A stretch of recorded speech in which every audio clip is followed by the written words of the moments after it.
Download aplikasi Tarbiyah Sunnah di handphone Anda. Tersedia di Google Play dan App Store. Bismillahirrahmanirrahim. Assalamualaikum warahmatullahi wabarakatuh. Innal hamdalillah nahmaduhu wa nasta'inuhu wa nastaghfiruh wa na'udzu billahi minasy syururi anfusina was sayyiati a'malina. May yahdihillahu fala mudilla lahu wa may yudlil fala hadiya lahu. Wa asyhadu an la ilaha illallah wahdahu la syarika lahu wa asyhadu anna Muhammadan 'abduhu wa rasuluh. Ya ayyuhalladzina amanu taqullaha haqqa tuqatih wa la tamutunna illa wa antum muslimun wa ba'd. Hadirin jamaah Masjid Agung Al-Ukhuwah Bandung yang Allah muliakan. Alhamdulillah kembali kita berjumpa melanjutkan kajian kitab Mukhtasar Ma'arijil Qabul. Pertemuan yang lalu kita sudah membahas tentang ilmu nujum. Dan itu termasuk salah satu bentuk dari penyimpangan dalam masalah tauhid. Kita lanjut dengan poin berikutnya, yaitu ilmu tentang perdukunan. Apa itu dukun? Fil asli huwa may ya'tihi ru'ya minasyayatin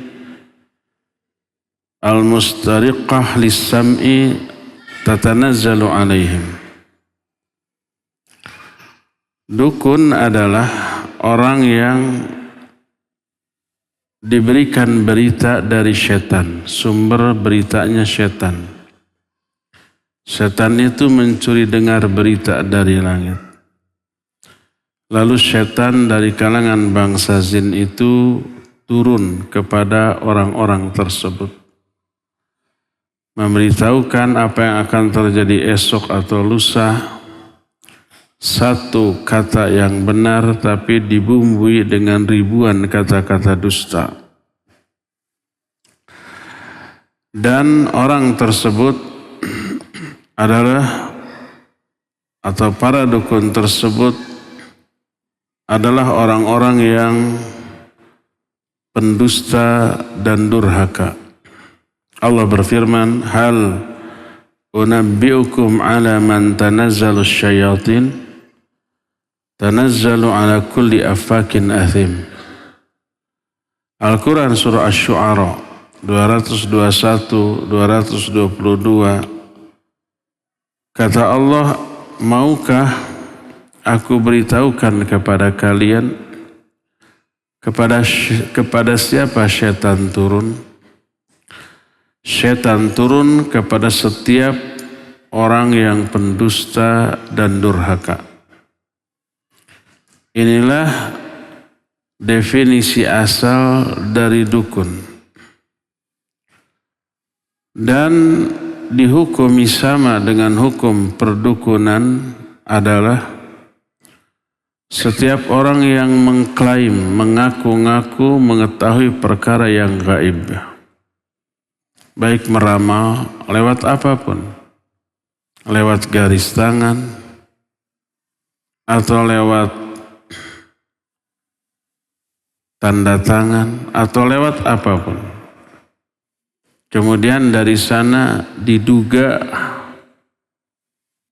menjadi isyarat akan terjadinya sesuatu kepada orang ini di masa yang akan datang. Perkara yang akan datang adalah perkara gaib yang tak ada seorang pun yang tahu kecuali Allah. Wa ma tadri nafsun madza taksibu ghadan wa ma tadri nafsun bi ayyi ardin tamut. Jiwa manapun tidak tahu apa yang akan dia lakukan esok. Walaupun kita punya planning, punya rencana, punya program besok akan begini-begini dengan waktunya yang rinci. Tapi apakah kejadian esoknya persis seperti rencana kita? Belum tentu. Kita hanya berencana, tapi nggak tahu benar nggak rencana kita akan terjadi. Tak ada seorang yang pun yang tahu. Jiwa manapun tidak tahu apa yang akan dia lakukan esok. Dan jiwa manapun tidak tahu di bumi mana dia akan mati. Dengan cara yang bagaimana. Kapan waktunya. Apa penyebabnya. Tak ada seorang pun yang tahu. Kecuali Allah subhanahu wa ta'ala. Termasuk meramal dengan posisi-posisi bintang. Yang bisa memprediksi kejadian sepekan yang akan datang. Lalu dikenal dengan sebutan horoskop atau ilmu perbintangan atau zodiak atau ramalan bintang. Jadi apa yang terjadi besok atau lusa perkara gaib lalu diklaim diaku oleh orang tertentu dia tahu. Maka itu termasuk di antara hukum perdukunan. Ada perbedaan antara setan yang mencuri dengar berita dari langit sebelum diutusnya Nabi SAW sebagai utusan Allah dengan setelahnya. Adapun sebelum Nabi SAW diutus menjadi Rasul,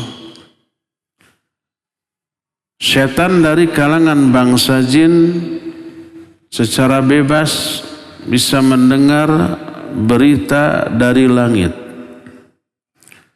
yang dibicarakan oleh para malaikat di langit yang terdekat. Jadi kalau Allah berfirman menetapkan apa yang terjadi besok, karena apa yang terjadi besok itu ditetapkan pada malam harinya, sebagaimana firman Allah, kulla yaumin huwa fi sya'an, dalam surah Ar-Rahman. Setiap hari Allah sibuk. Maknanya para ulama ahli tafsir di antara Imam Ibnu Katsir menyatakan sibuk menetapkan apa yang akan terjadi besok. Dan itu disebut dengan catatan takdir harian. Tapi catatan takdir harian ini menginduk kepada catatan takdir di Lauhul Mahfuz. Nanti ketika kita sampai pada pembahasan rukun iman, ketika membahas rukun iman ke-6 yaitu iman kepada takdir, kita akan sampai kepada pembahasan pencatatan takdir. Ada 5. Selain takdir azali di Lauhul Mahfuz yang ditulis 50.000 tahun sebelum Allah menciptakan alam jagat raya ini, juga ada takdir tahunan, ada takdir harian. Takdir tahunan ditetapkan pada setiap malam Lailatul Qadar. Disebut Lailatul Qadar karena penetapan qadar atau takdir untuk setahun yang akan datang. Catatan takdir tahunan ini menginduk kepada catatan takdir azali. Tidak akan beda, tidak akan menyimpang. Demikian juga takdir harian. Jadi setiap hari Allah sibuk menetapkan takdir harian. Si anu akan mati, si anu akan lahir. Si anu akan dapat rizki, si anu akan terhalang rizki. Begitu. Lalu Allah firmankan itu kepada para malaikat yang ada di langit ke-7. Terus estafet ke langit ke-6, ke-5 sampai langit yang pertama yang terdekat. Dibicarakan. Dan para setan dari kalangan bangsa jin bisa menyentuh langit sebagaimana keterangan Al-Quran dalam surah Jin. Nanti kita akan bacakan. Akhirnya mereka punya pos-pos untuk mendengarkan pembicaraan para malaikat di langit. Makanya mereka dengar lalu langsung secara estafet diberitahukan ke jin yang ada di bawahnya terus sampai akhirnya diberitahukan kepada wali mereka di kalangan para dukun. Dulu mereka bebas, para jin tersebut. Adapun setelah Nabi Ali SAW diutus sebagai Rasul, siapapun di kalangan bangsa jin yang berupaya mencuri dengar berita dari langit, mereka akan dilempari dengan panah-panah berapi. Allah berfirman dalam Al-Quran surah Jin mulai ayat 8 sampai ayat 10. Berkata para jin, wa anna lamasna as-sama' fawajadnaha muliat harasan syadida wa syuhuba wa anna kunna naq'udu minha maqa'ida lis-sam' faman yastami'il an yajid lahu shihaban rasada wa anna la nadri asyarrun urida biman fil ardi am arada bihim rabbuhum rasyada. Berkata para jin, wa anna lamasna sama, kami bisa menyentuh langit. Dari zaman baheula mula, sebelum ada teknologi yang ditemukan oleh manusia, jin itu bisa ke langit.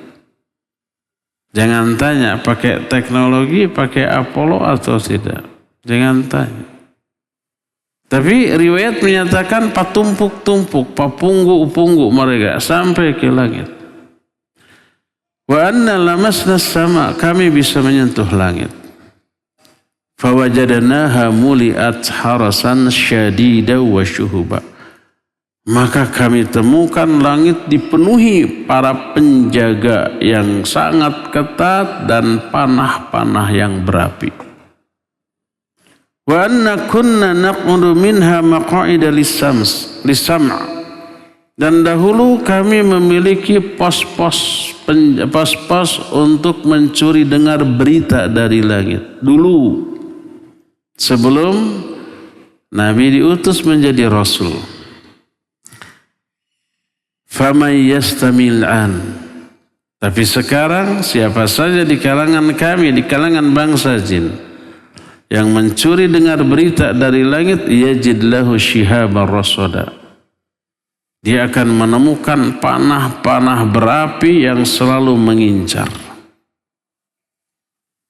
Lalu wa anna la nadri asyarrun urida biman fil ard, dan kami tidak tahu apakah keburukan yang dikehendaki bagi orang yang ada di muka bumi, am arada bihim rabbuhum rasyada, ataukah Allah menghendaki kebaikan bagi mereka.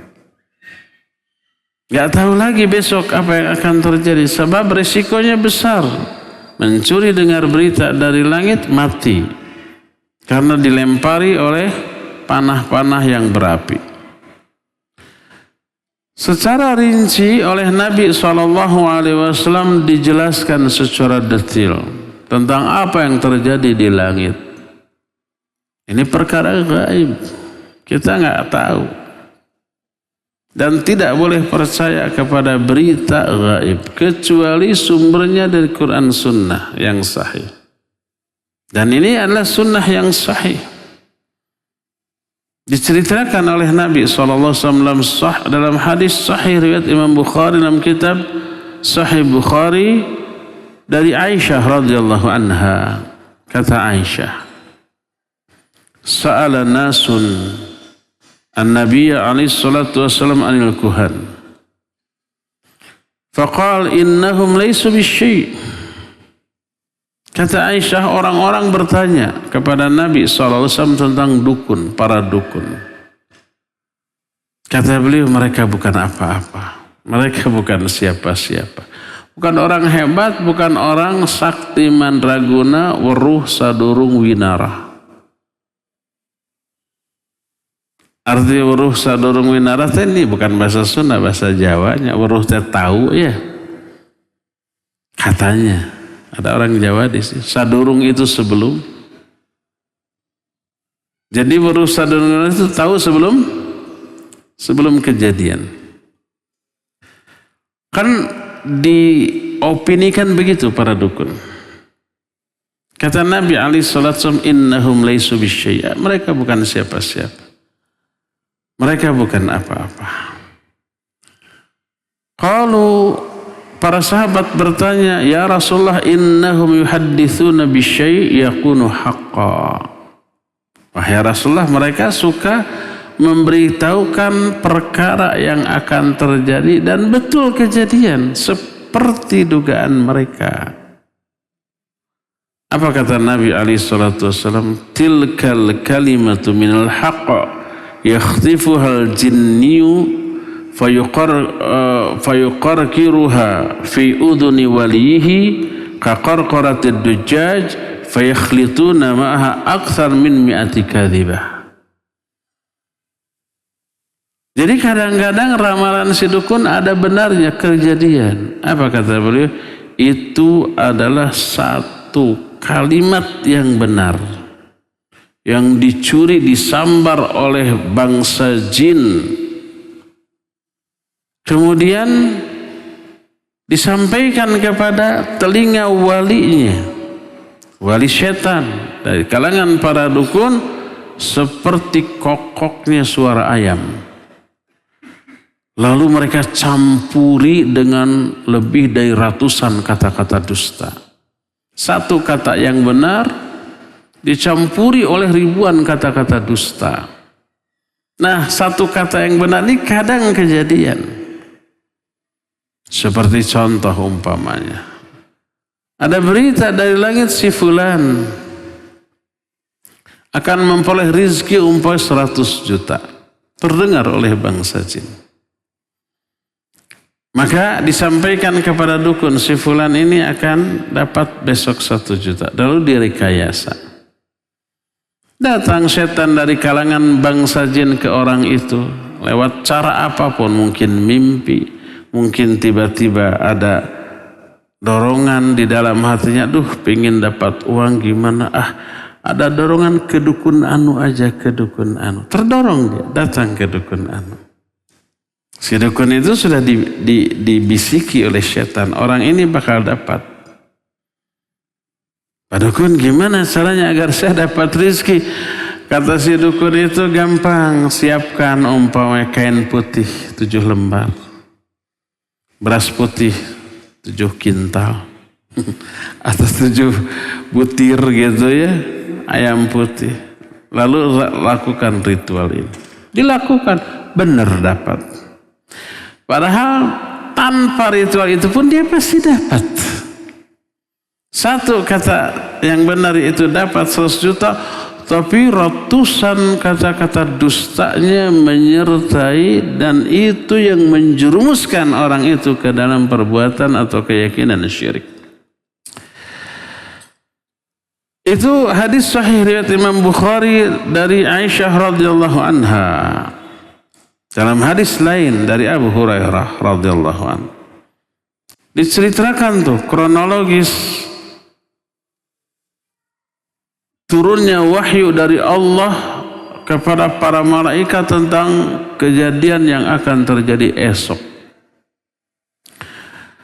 Kata Nabi alaihi salatu wasallam, "Idza qadallahu al-amra fis sama, darabatil malaikatu bi ajnihatiha khud'anan liqaulihi ka'annahu silsilatun al-safwan.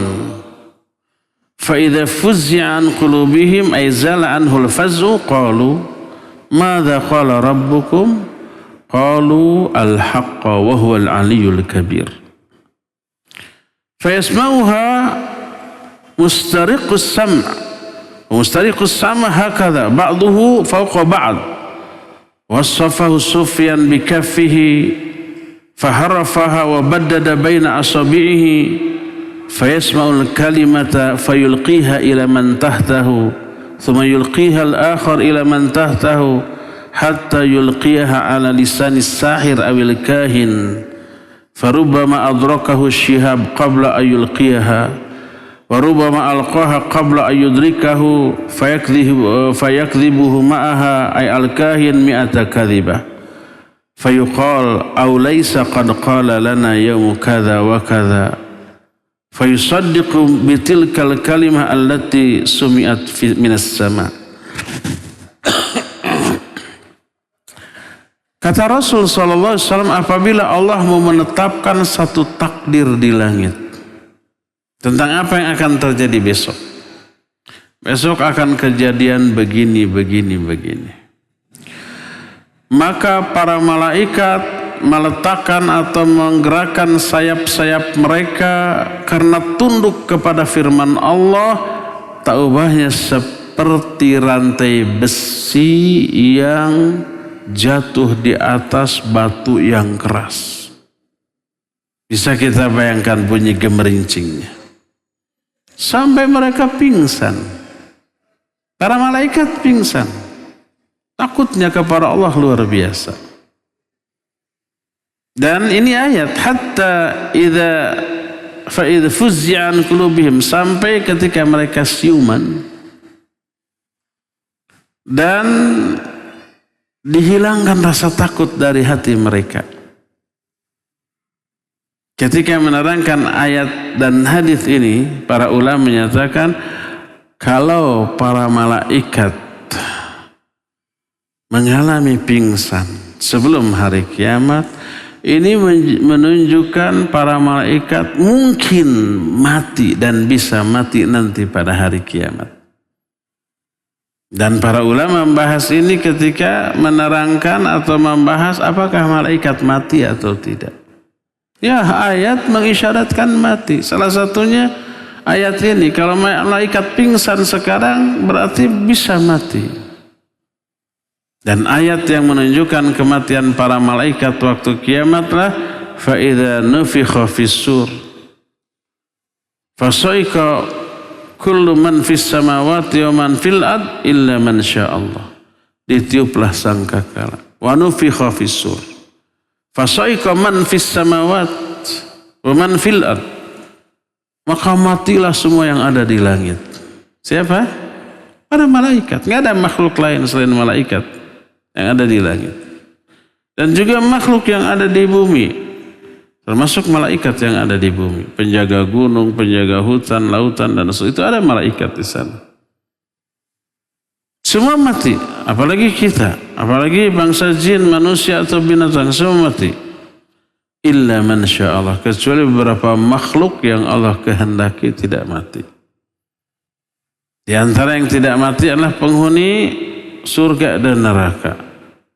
Dari kalangan bidadari surga atau wildan, para pelayan di surga, termasuk para malaikat yang ditugaskan di surga dan di neraka. Karena surga dan neraka di luar langit dan bumi, di atasnya. Sedangkan Allah menyatakan fasoiko man fis samawati wa man fil ard, binasalah, matilah semua yang ada di langit dan yang ada di bumi. Surga dan neraka di luar langit dan bumi, tidak mati yang ada di sana.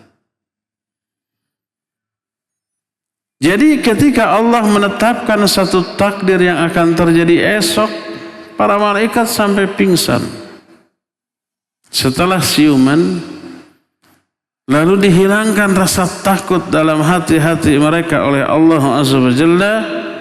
Qalu, mereka bertanya, madza qala rabbukum? Apa sih yang dikatakan oleh Rabb kalian, oleh Allah? Tadi itu Allah berkata apa? Isi firman Allah itu apa? Mereka saling bertanya satu sama lain. Dijawab al-haqq wa huwal aliyyul kabir. Yang Allah katakanlah kebenaran. Artinya yang Allah katakan itu pasti besok benar-benar terjadi. Dan dialah maha ali dan maha kabir. Ali itu maha tinggi karena Allah berada di atas seluruh makhluknya. Dan maha besar. Lalu diperbincangkanlah oleh para malaikat tentang takdir Allah tersebut yang akan terjadi esok. Terdengarlah oleh jin pencuri dengar berita. Dan setan bangsa jin yang mencengar berita itu begini nih, bertumpuk satu sama lain, kata orang Sunda, papunggu-punggu. Lalu Imam Sufyan Ats-Tsauri rahimahullah, salah satu perawi hadis ini, mempraktekkan dengan tangannya begini.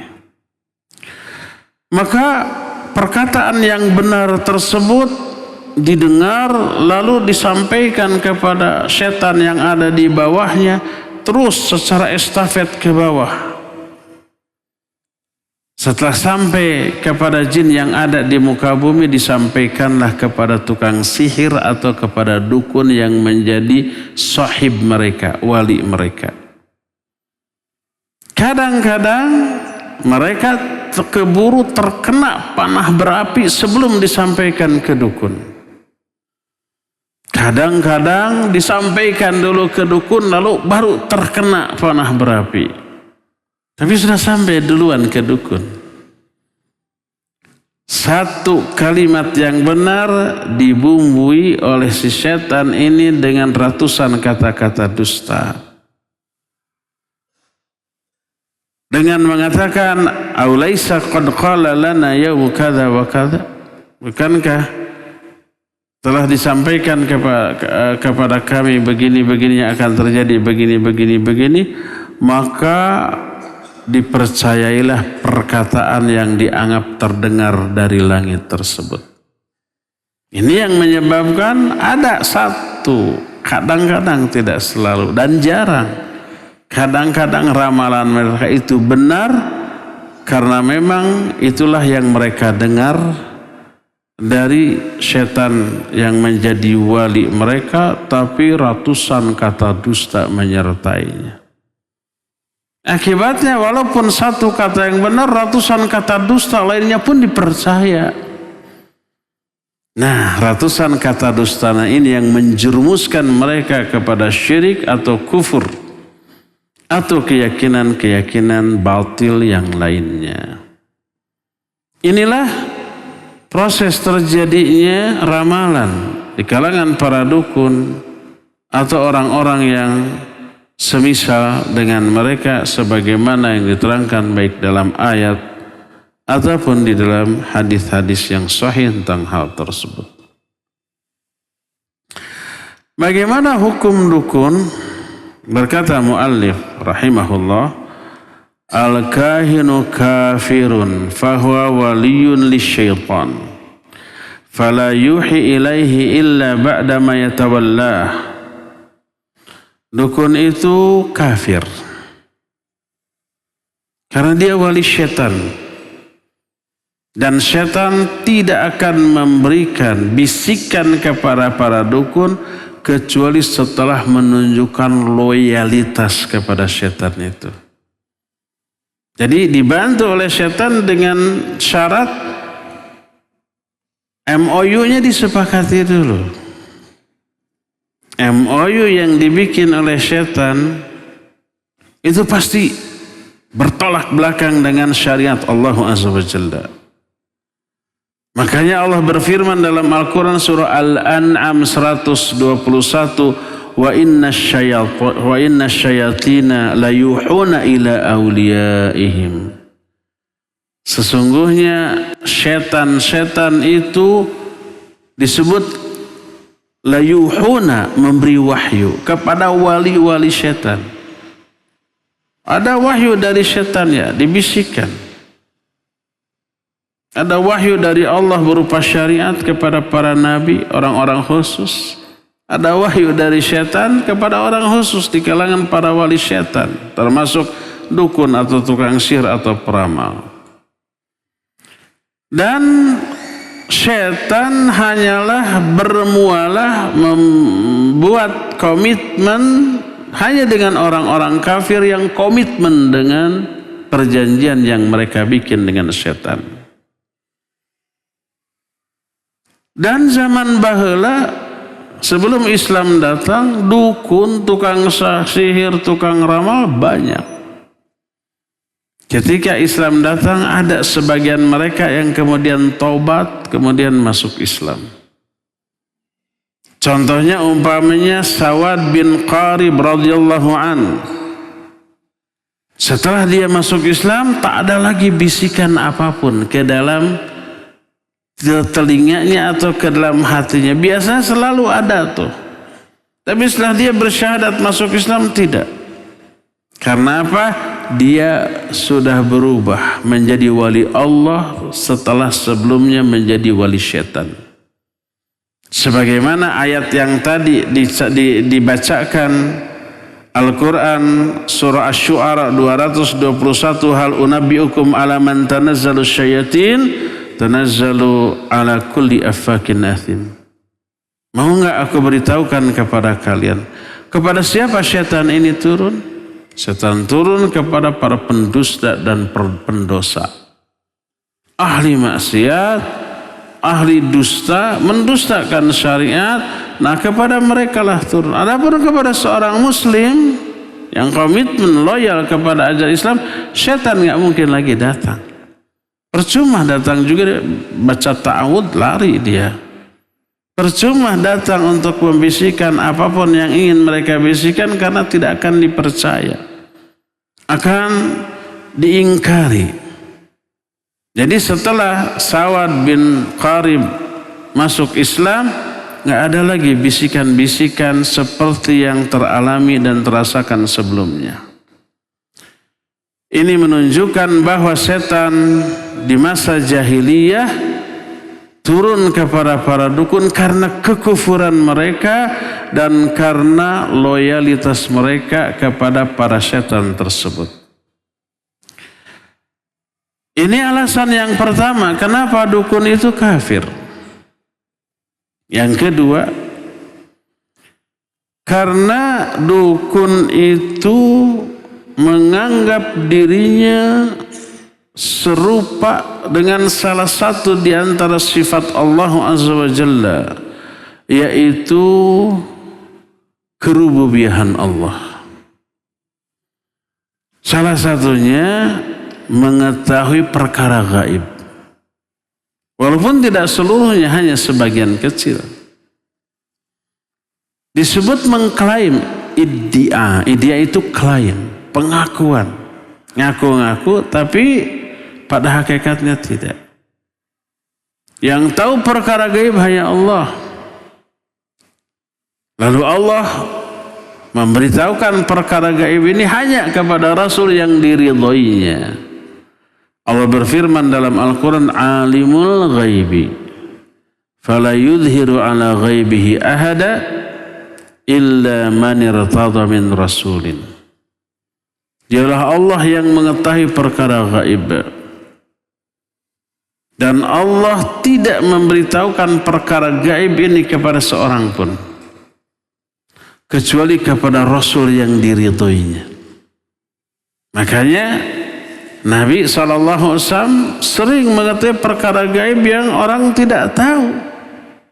Istri-istrinya antara Hafsah dan Aisyah berbisik, membuat konspirasi, kok Nabi tahu? Sampai mereka nanya, man amba'aka bihadza, siapa yang memberitahukan tentang hal ini? Nabba'aniyal latiful nabba'aniyal alimul khabir, yang memberitahukan kepada Allah yang mengetahui secara detail. Padahal itu perkara gaib, Allah beritahukan. Banyak, termasuk perkara yang akan datang yang sampai sekarang belum terjadi, itu perkara gaib yang Allah beritahukan kepada Nabi SAW. Tentang akan turunnya Nabiullah Isa, akan munculnya Dajjal, akan munculnya Imam Mahdi, akan munculnya beberapa fenomena alam yang luar biasa yang pernah kita bahas di Masjid Pusdai. Itu perkara gaib, belum terjadi, tapi Nabi SAW diberitahu. Adapun dukun Aprama, mereka didatanginya oleh setan. Setan pun tidak tahu perkara gaib, cuma mereka ngaku ke manusia tahu.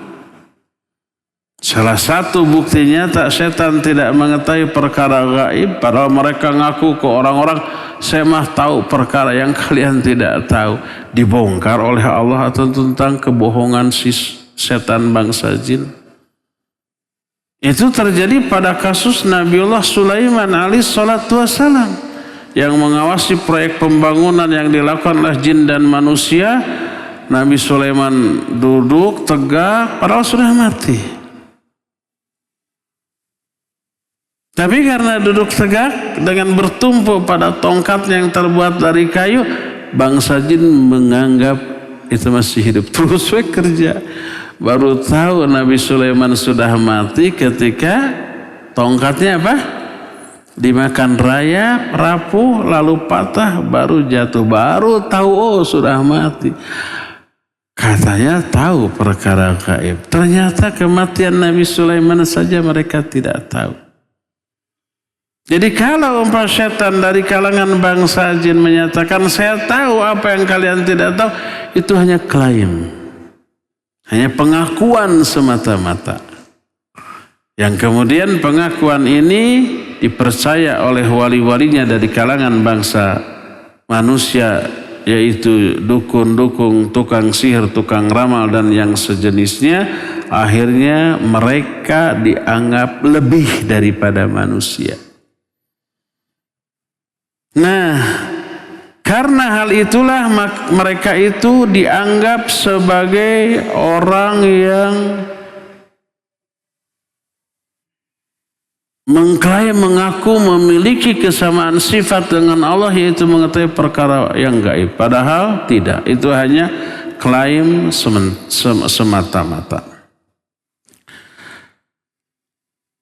Ada nas yang secara tegas menerangkan kufurnya orang yang datang kepada dukun dan percaya kepada omongan dukun.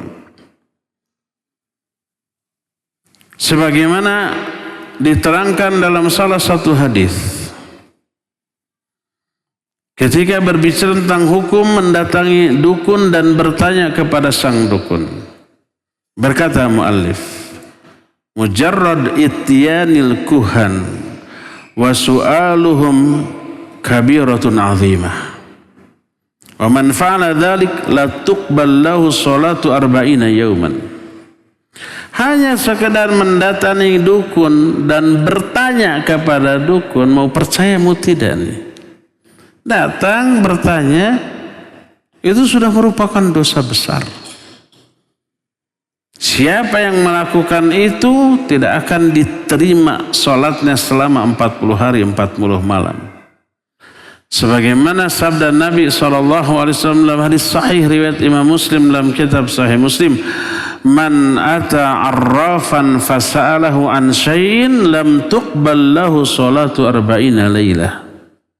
Siapa orang yang mendatangi tukang ramal lalu bertanya tentang sesuatu, hanya bertanya, mau percaya mau tidak, maka tidak akan diterima sholat itu selama 40 hari 40 malam. 5 kali 40 berapa? 200 kali sholatnya itu ditolak oleh Allah. Tidak akan diterima oleh Allah Azza wa Jalla. Hadis ini sahih riwayat Imam Muslim. Itu kalau hanya bertanya tanpa percaya.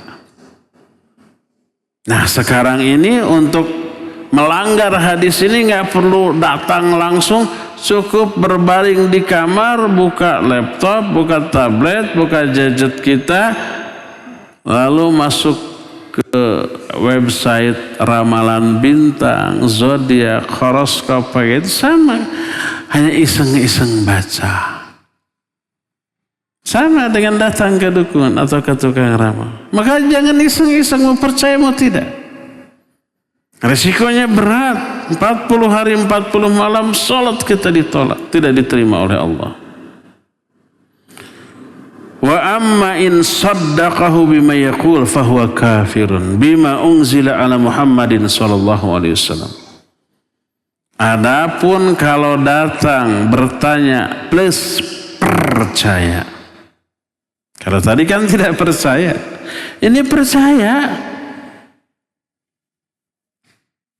dan dilaksanakan. Anehnya ini, anehnya nih. Kalau nggak kejadian, mereka suudzon ke diri sendiri dan tetap husnudzon kepada si dukun. Kata dukun, ini syaratnya agar kamu ini untung sampai-sampai untuk mengetahui nih. Umpamanya seorang pengusaha galian pasir, untuk mengetahui kadar pasir batu yang terbanyak itu di mana nih, bukan nanya ke ahlinya, ahli, saya nggak tahu ahli apa geodesi, apa geologi, ada alat, nanyanya ke dukun.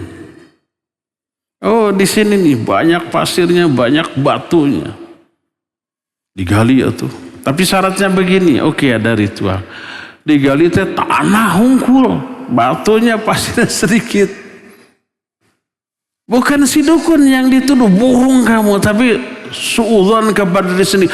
Pasti ada syarat yang tidak dipenuhi ini. Tetap husnudzon kepada si dukun ini. Makanya kualat, makanya gagal. Begitu tuh. Orang ini kufur kepada ajaran yang diturunkan kepada Nabi SAW. Karena percaya kepada omongan dukun walaupun tidak terbukti. Kalau umpamanya anak gadis ingin cepat-cepat dapat jodoh nih, ada ritual begini, dilaksanakan. Ternyata tetap jomblo, bukan nyalahin si dukun. Wah, pasti ada syarat yang tidak terpenuhi, pasti ada pantangan yang dilanggar. Gitu tuh, introspeksi demi menjaga martabat dan marwah si dukun. Saking percayanya, orang ini kufur kepada ajaran yang diturunkan kepada Nabi SAW berdasarkan hadis yang sahih. Bahwa berkata Rasulullah SAW, man ata arrafan au kahinan fasaddaqahu bima yaqul faqad kafara bima unzila ala Muhammadin sallallahu alaihi wasallam. Siapa orang yang mendatangi tukang ramal atau mendatangi dukun lalu percaya kepada apa yang dikatakannya, dia telah kufur kepada ajaran yang diturunkan kepada Muhammad sallallahu alaihi wasallam. Jadi datang ke dukun, baik percaya atau tidak, dua-duanya dosa besar. Tapi kalau percaya, kadar dosanya lebih besar lagi daripada dengan tidak percaya. Tidak percaya saja itu sudah sebuah dosa besar. 40 hari 40 malam tidak diterima sholatnya. Kalau tambah percaya, tambah besar lagi. Itulah dua jenis hukum mendatangi dukun. Pertama, mendatangi bertanya sekedar iseng walaupun tidak percaya kepada omongannya. Kedua, datang sengaja dan percaya kepada omongan. Dua-duanya haram. Ada jenis yang ketiga yang dianjurkan, dianggap sebagai jihad fisabilillah ketika mendatangi dukun. Apakah itu? Mendatangi dukun untuk mendakwahinya, menasihatinya, mengingatkannya, menjelaskan bahwa ini perbuatan yang terlarang secara syar'i. Bahwa ini adalah ta'awun alal itsmi wal udwan dengan para setan dari kalangan bangsa jin. Dipapatahan tah. Disodorkan ayatnya, hadisnya, penjelasan para ulamanya, itu jihad fisabilillah. Itu adalah dakwah. Itu adalah amar ma'ruf nahi munkar. Ini yang dianjurkan. Ini tidak dosa, bahkan berpahala. Tapi siap-siap saja. Harus sebelumnya mempelajari jurus langkah 1000. Sebab begitu dinasihati langsung dia cabut goloknya. Bisa begitu ya? Bisa saja. Bukan langsung menerima, terima kasih sudah diberitahu, sudah didakwahi, saya jadi tahu tobat. Ya, kalau gitu alhamdulillah. Tapi super jarang yang begitu. Rata-rata tersinggung, rata-rata marah, rata-rata memusuhi. Jangankan datang langsung, hanya sekedar mendengar ustadz di masjid membahas hukum perdukunan itu haram, dia sudah apa? Sudah tersinggung. Marah. Kenapa? Sumber penghasilannya diungkit-ungkit. Kalau orang sudah nggak percaya lagi kepada dia, dari mana dia makan? Siapa orang yang akan datang kepada dia? Bisa gulung tikar, bisa tutup prakteknya tuh ya. Makanya para ustadz, para kiai yang membahas tentang hukum perdukunan, mereka akan dibenci oleh para tukang dukun, para tukang ramal, para tukang sihir. Karena mengungkit-ungkit sumber penghasilan mereka, harga diri mereka, walaupun berada di atas kebatilan. Inilah 3 hukum mendatangi dukun atau peramal atau tukang sihir. 2 diantaranya haram, 1 diantaranya dianjurkan dan termasuk jihad fisabilillah atau amar ma'ruf nahi munkar atau dakwah. Dan inilah materi kita tentang perdukunan di sore hari ini. Cukup sampai di sini saja. Insyaallah kita akan lanjut pembahasan kitab ini di hari Jumat yang akan datang. Sekarang kita masuki sesi tanya jawab, dan khusus untuk hari Jumat ini seperti biasa dikhususkan bagi pendengar dan pemirsa radio dan TV Roja ya. Kepada Al-Akh Al-Fadil Adiyar atau Abu Lukman di studio radio Roja Cilengsi dipersilakan memandu tanya jawab dengan pemirsa dan pendengar. Wassallallahu ala nabiyina Muhammadin wa ala alihi wa ashabihi wassalam. Silakan Adiyar. Baik Ustaz, kita angkat pertanyaan pertama melalui pesan WhatsApp dari Ibu Ana di Kota Wisata. Ingin bertanya Ustaz, bagaimanakah cara dukun itu mengetahui apa yang disampaikan oleh setan atau berkomunikasi dengan setan? Termasuk Ustaz, apakah orang-orang yang sering meminta-minta kepada setan sehingga bisa mengakui melihat setan? Mohon penjelasannya Ustaz. Baik, barakallahu fiik. Bagaimana cara dukun mengetahui informasi dari setan? Nggak tahu. Tanya ke dukun. Tapi jangan nanya ke dukun. Mungkin mereka punya ritual khusus. Punya metodologi khusus. Punya cara khusus. Mungkin satu dukun berbeda dengan dukun yang lain tentang caranya. Ya, mungkin tidak seragam. Mungkin sama. Wallahu a'lam. Tapi yang jelas mereka adalah wali setan dan mungkin suka berinteraksi, berkomunikasi dengan melakukan ritual-ritual yang sifatnya syirik. Itu yang pertama. Yang kedua, bagaimana kalau orang suka meminta-minta ke setan kemudian bisa melihat setan? Ya, orang itu dukun tadi kalau suka meminta-minta ke setan, minta dibantu ini, dibantu itu, minta dibantu mencarikan barang yang hilang atau orang yang hilang. Dan sotoynya para dukun kelihatan dalam banyak kasus. Kan pernah ada orang hilang di Sumedang. Para dukun beraksi. Ada yang menyatakan dibawa oleh ular kuning. Para dukun mengungkapkan ramalannya masing-masing dengan caranya masing-masing. Ternyata orang itu bukan hilang tapi kabur ke Cirebon. Maka para dukun tertelanjangi itu semuanya. Ya, sotonya mereka kelihatan. Bohongnya, dustanya mereka kelihatan. Oleh karena itulah maka orang yang minta-minta ke setan, ya para dukun itu. Nah, terus bagaimana kalau mereka melihat, mengaku-ngaku melihat setan? Kalau melihat setannya itu dalam bentuk yang asli, maka bohong, dusta. Itulah yang kata Imam Syafi'i, siapa orang yang mengaku-ngaku melihat setan, maka dia dusta. Maksudnya dalam bentuk yang asli. Adapun dalam bentuk jelmaan, menjelma sebagai binatang atau makhluk lain, ya mungkin, tapi itu bukan bentuk asli. Dan mampunya seseorang melihat setan bukan kelebihan, tapi kelemahan. Kenapa dianggap kelebihan? Kenapa dianggap kelemahan? Karena dia bisa diintervensi oleh setan. Setan intervensi ke dalam kehidupannya. Sehingga bisa melihat mereka dan seterusnya. Bisa berdekatan komunikasi dengan mereka. Komunikasi jangankan dengan bangsa jin yang kafir. dengan bangsa manusia yang nyata-nyata buruk kelakuannya, keyakinannya, kita sudah dilarang. Al-mar'u 'ala dini khalili falyanzur ahadukum may yukhalil. Seseorang agamanya dipengaruhi oleh agama kawannya. Kawannya agamanya buruk, kita akan terbawa oleh keburukan dia.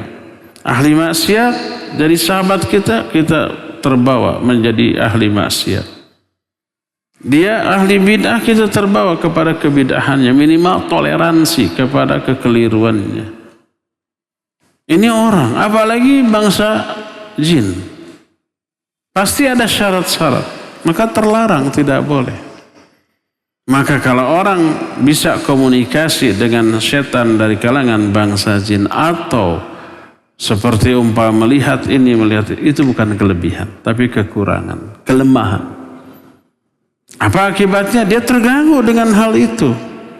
Salah satu di antara rahmat Allah bagi kita adalah kita tidak melihat makhluk yang gaib, baik malaikat atau jin.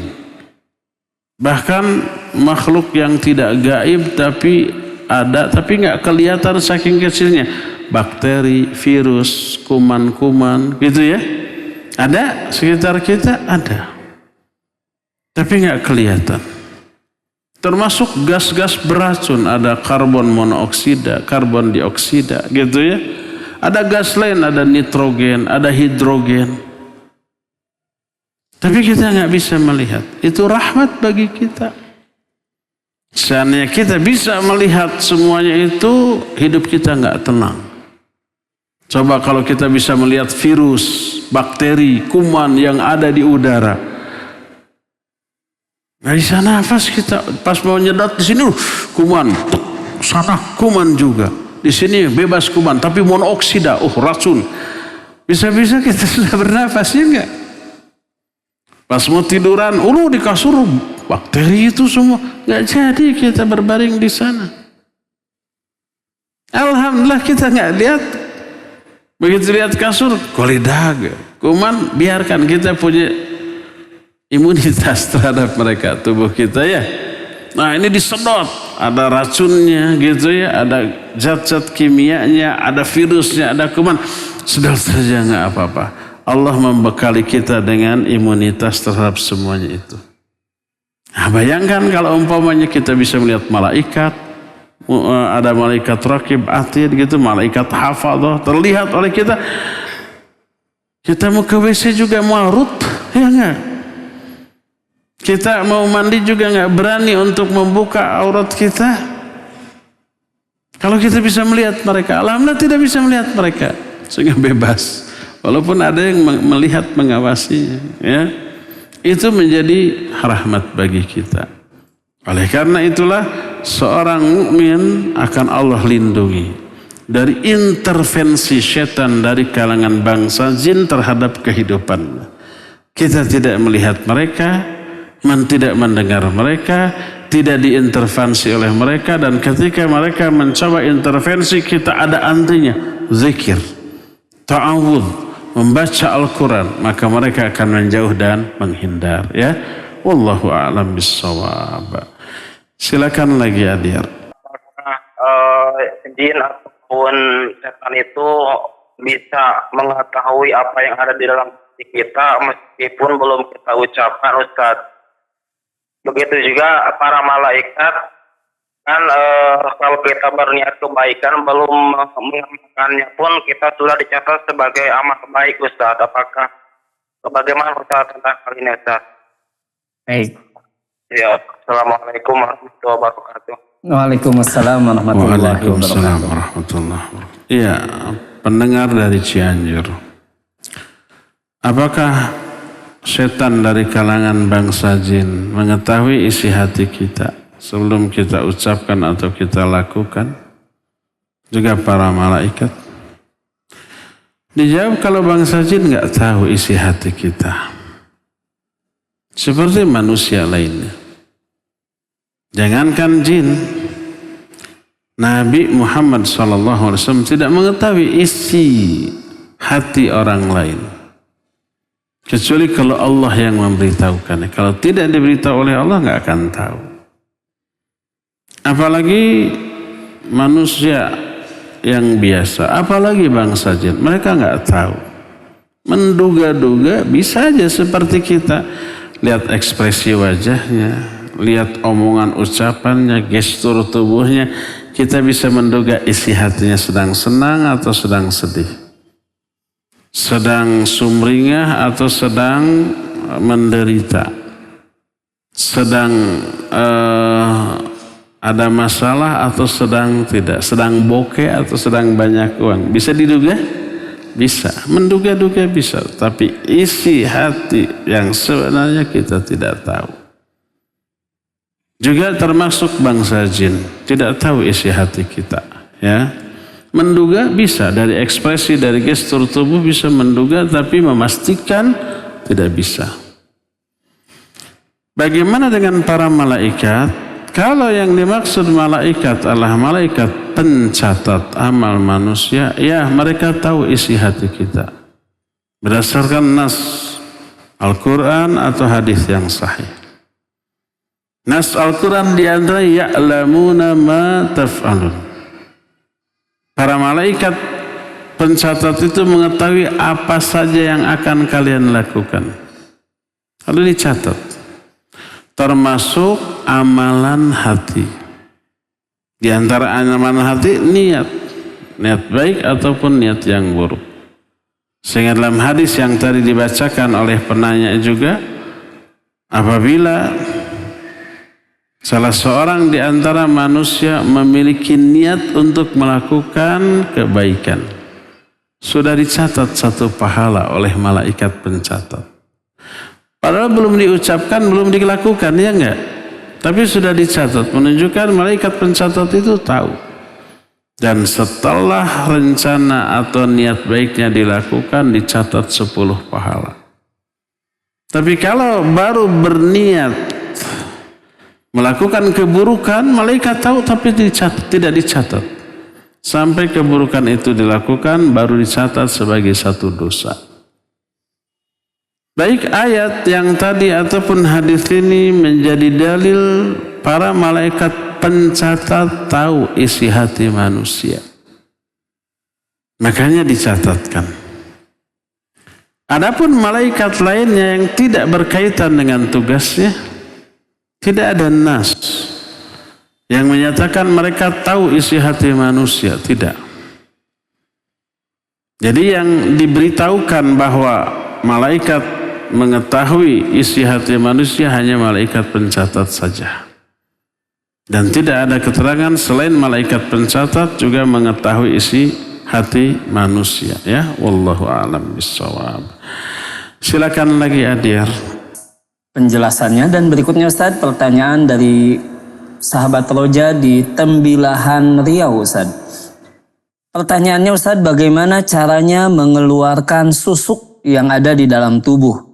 Alhamdulillah saya sudah bertaubat kepada Allah dan berjanji tidak mengulanginya lagi. Tapi susuk masih tertanam di dalam tubuh. Apakah amalan ibadah diterima Allah dengan kondisi seperti ini Ustaz? Mohon penjelasannya. Barakallahu fiik. Susuk dalam bahasa Indonesia bukan dalam bahasa Sunda. Kalau dalam bahasa Sunda susuk itu apa bahasa Indonesianya? Untuk ngegoreng, alat penggorengnya katel, nah yang kita pegang untuk ngaduk-ngaduknya itu namanya susuk. Bahasa Sunda. Bahasa Indonesia apa ya? Cantongan? Patwa? Ya itulah. Adapun susuk yang dimaksud oleh si penanya tadi semacam jimat yang ditanamkan dalam tubuh manusia. Bendanya bisa berupa emas. Dengan cara tertentu ditekankan, hilang, masuk ke dalam. Atau mungkin benda lain. Dan konon susuk dalam bentuk emas ini ada jualan di toko-toko emas tertentu. Bukan promosi nih. Jadi bukan berupa cincin, gelang ataupun kalung, tapi bulat gitu. Wallahu a'lam. Ada dukun yang sekedar trik, pura-pura aja memasukkan tek hilang, padahal diambil dijual. Nipu. Kalau itu berarti susuknya tidak masuk. Hanya disugestikan susuknya sudah masuk, sudah ada dalam tubuhmu, padahal belum ada. Padahal tidak ada, hanya trik tipuan untuk mengambil keuntungan, kemudian dia jual lagi uangnya untuk dia. Ada yang benar, dipakai mantra tertentu, ditekan, tak hilang, masuk. Ada susuk dalam dirinya, benda itu masih ada. Nah, anggap saja poin yang kedua yang dimaksud. Sehingga ada terasa efek, entah karena sugesti, entah karena benar. Setelah ditanam susuk, para wanita ngejar kepada dia.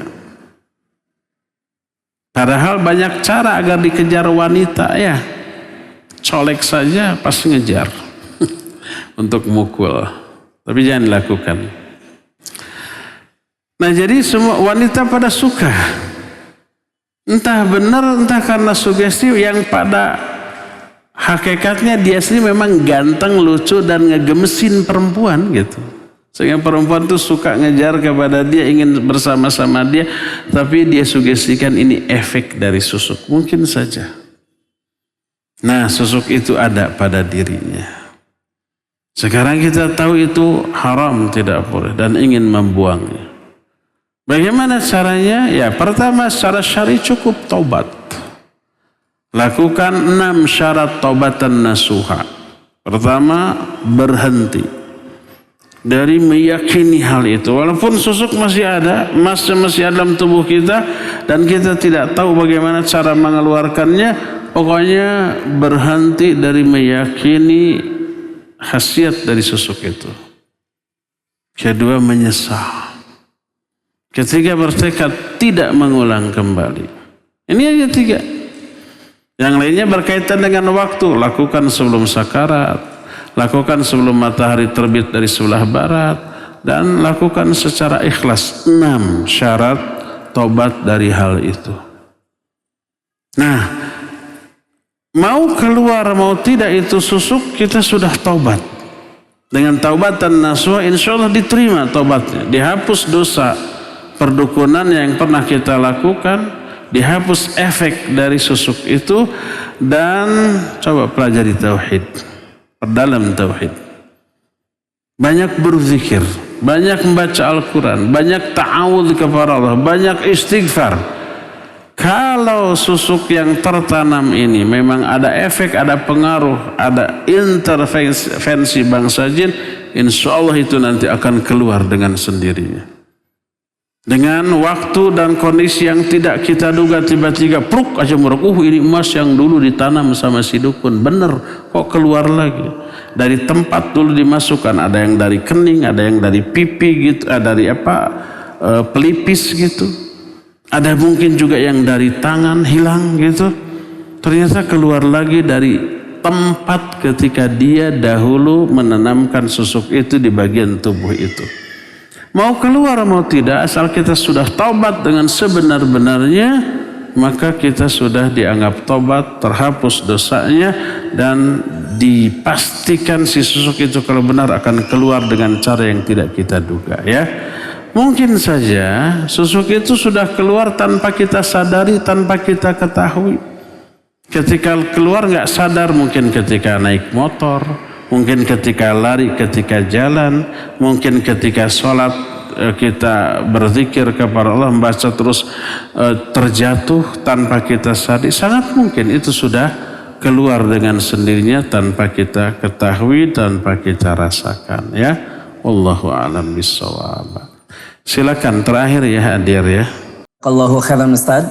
Dan untuk pertanyaan terakhir kita angkat kembali dari pesan WhatsApp Ustaz. Pertanyaan dari Bandung, dari Ibu Andra. Satu pertanyaan yang kita angkat, bagaimana menyikapi Ustadz jika kita mendapatkan bisikan di dalam hati tentang kejadian di masa depan yang sudah berulang kali mencoba untuk tidak dihiraukan, tapi ternyata benar apa kata bisikannya. Pertanyaannya Ustadz, apakah ini bisikan syaitan? Mohon penjelasannya Ustadz. Baik, barakallahu fiik. Pertama, sering-seringlah ta'awud, terutama ketika kita memperoleh bisikan itu. Dengan mengatakan a'udzubillahi minasyaitonirrajim, atau yang semakna dengan itu. Rabbi a'udzubika min hamazatis syayatin wa a'udzubika rabbi ayyahdurun. Itu ayat. Intinya minta perlindungan kepada Allah dari godaan syaitan. Banyaklah berzikir. Coba baca zikir pagi dan petang. Baca zikir-zikir yang mutlak ataupun yang muqayyad. Sering-sering melafazkan ayat-ayat Al-Quran, baik memurajaah hafalan, menambah hafalan atau baca Al-Quran. Itu yang pertama. Dari orang yang seperti itu syaitan akan menjauh insya Allah.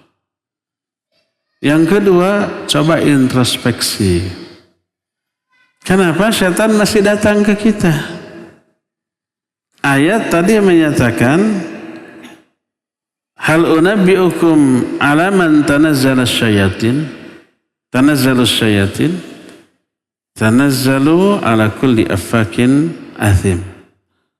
Mau enggak aku beritahukan kepada siapa syaitan datang?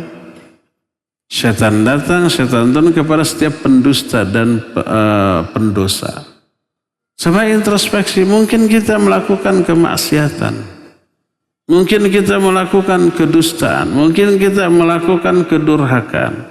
Introspeksi lalu taubati semuanya itu dengan taubatan nasuha. Tinggalkan semua perbuatan buruk. Seperti tadi dukun, namanya tadi kita beritahukan Sawad bin Qarib. Dukun didatangi bisikan-bisikan. Setelah dia masuk Islam nggak datang lagi. Nah ini kita bukan dukun tapi muslim, datang bisikan setan. Kenapa? Ada dua kemungkinan. Kemungkinan yang pertama, kita pernah terjerumus ke dalam upaya untuk mengundang datangnya setan. Mungkin masa muda kita pernah mengamalkan jampe-jampe harupat seperti itu gitu ya. Dan seterusnya. Yang kedua mungkin faktor turunan. Mungkin kakek buyut kita dulu ada yang pernah jadi dukun, tukang sihir, atau yang sejenisnya lalu mengadakan MOU dengan setan dari kalangan bangsa jin. Salah satu poin MOU-nya itu kalau dukunnya mati, setannya nanti nurun kepada salah satu anak atau cucu atau buyutnya yang sesuai dengan kriteria yang disepakati. Ternyata kriteria tersebut ada pada diri kita, langsung masuk, mengikuti. Dan kemudian dari kecil orang itu mengalami hal yang aneh-aneh yang kita kenal dengan istilah indigo tadi. Nurun mungkin. Atau datang bisikan yang tidak diduga-duga. Dan bisikan itu ternyata nyata umpamanya. Maka sekali lagi ini kelemahan kita. Karena bisa diintervensi oleh syaitan. Cepat-cepat banyak berzikir, banyak berta'awud, banyak baca Al-Quran, banyak menerapkan tauhid, meyakini tauhid, menerapkan sunnah.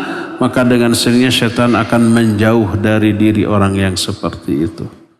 Jadi apapun penyebab datangnya syaitan, baik faktor turunan tadi ataupun faktor human error dari diri kita di masa-masa yang lalu sehingga syaitan datang, cepat taubati, cepat bentengi diri kita dengan banyak berzikir, dengan banyak ta'awud, dengan banyak membaca Al-Quran dan menghafalkannya, dengan menanamkan tauhid, dengan mengamalkan sunnah Nabi SAW. Itu benteng yang super kuat untuk melindungi diri kita dari intervensi setan dari kalangan bangsa jin. Ya, demikian cukup sampai di sini sore hari ini. Insyaallah kita jumpa kembali hari Jumat yang akan datang. Subhanakallahumma bihamdik asyhadu an la ilaha illa anta astaghfiruka wa atubu ilaika. Alhamdulillahirabbil alamin. Wassalamualaikum warahmatullahi wabarakatuh.